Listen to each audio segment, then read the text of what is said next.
السلام علیکم ورحمۃ اللہ وبرکاتہ۔ فرمان رسول صلی اللہ علیہ وآلہ وسلم ہے، جنت واجب ہونے والا عمل۔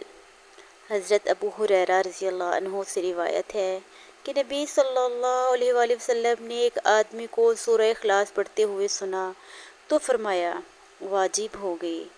میں نے عرض کیا، کیا واجب ہوگی؟ آپ صلی اللہ علیہ وآلہ وسلم نے فرمایا، جنت۔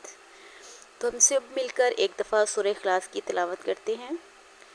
اعوذ باللہ من الشیطان الرجیم، بسم اللہ الرحمن الرحیم، قل هو اللہ احد اللہ الصمد لم یلد ولم یولد وَلَمْ يَكُنْ لَهُ كُفُوًا أَحَدٌ۔